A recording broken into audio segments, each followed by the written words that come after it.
So for these, do you want the apples to all sort of be in the same direction, right? So that yes, they're easier to fold? if you're making a turnover style pastry, and what you want to do is, I like to usually layer them. For an apple pie, I like to just create layers of them inside. And then in this case, for a smaller pastry like this, if you just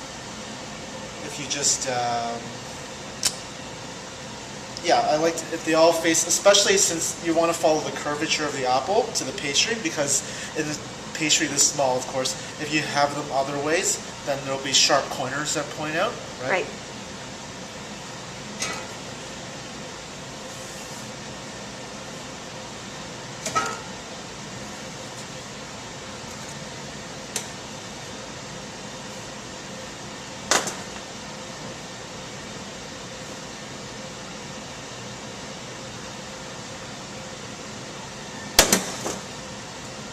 And why is it important to score the pastry? So you want to score the pastry so that when there's water vapor that comes out of the cooking, you want the steam to escape, and you don't want to trap it inside your pastry. Otherwise, it will make the inside soggy and also puff up you'll get basically a big air bubble inside.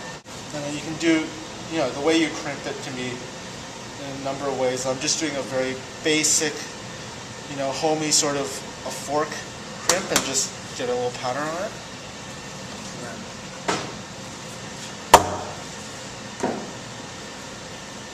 Just lay it down.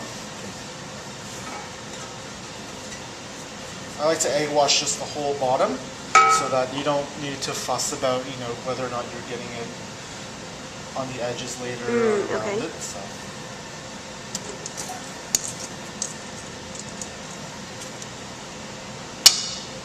I like to add a little bit of the liquid that's in there so that it's a little bit juicier on the inside when you're